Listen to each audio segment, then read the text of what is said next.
미국 캘리포니아주에서 산불이 한 달 가까이 진화되지 않고 있는 가운데 네브래스카주 오마하에서는 홍수 피해로 익사 사고가 발생할 뻔했다는 소식이 전해졌습니다.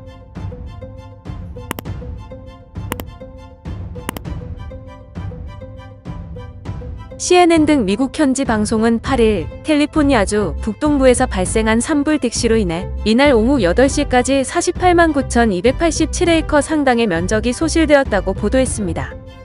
캘리포니아주 소방당국에 따르면 이는 캘리포니아주 산불 가운데 두 번째로 넓은 면적을 태운 것으로 알려졌는데요. 이번 산불 딕시가 불태운 면적은 서울의 3배가 넘는 것으로 전해졌습니다. 지난달 14일 시작된 딕시는 주민 40%의 대피령이 내려진 플루머스 카운티 등 4개 카운티에 피해를 줬고 건물 100여 채를 파괴했습니다. 현재까지 진화율은 21%이며 딕시가 발생한 원인은 아직 정확하게 밝혀지지 않았습니다. 딕시뿐만이 아닙니다. 캘리포니아주는 딕시를 비롯한 여러 산불이 동시다발적으로 발생해 8일까지 총 87만 6,055에이커가 불타고 건물 1,062채가 파괴 또는 손상되었습니다. 미국 전역으로 확대해보면 15개 주에 대형 산불만 107개가 발생해 227만 2,800에이커가 불탄 것으로 알려졌습니다. 한편 같은 미국 땅이지만 홍수로 큰 피해를 본 지역도 있습니다. 미국 본토 중앙에 위치한 네브래스카주의 최대 도시 오마하에서는 폭우로 빗물이 엘리베이터 안까지 차올라 탑승객들이 익사 위험에 처하는 일이 발생했습니다.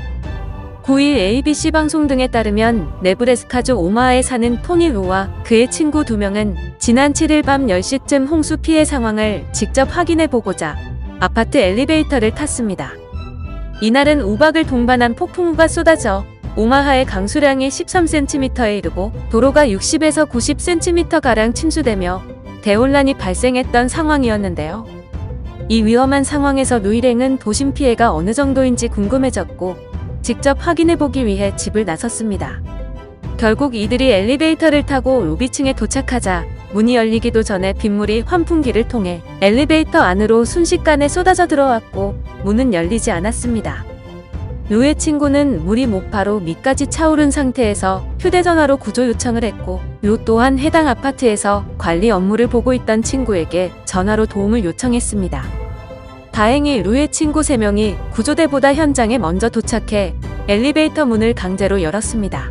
당시 루는 난간을 붙잡은 채 힘들게 버티고 있는 상태였는데요. 문이 열리자 엘리베이터 안에 가득 차 있던 물이 로비 밖으로 쏟아져 나갔고 일행은 수영해서 현장을 벗어날 수 있었습니다. 영상을 시청해주셔서 감사합니다. 여러분의 좋아요, 구독은 큰 힘이 됩니다. 지금까지 뉴스킹이었습니다.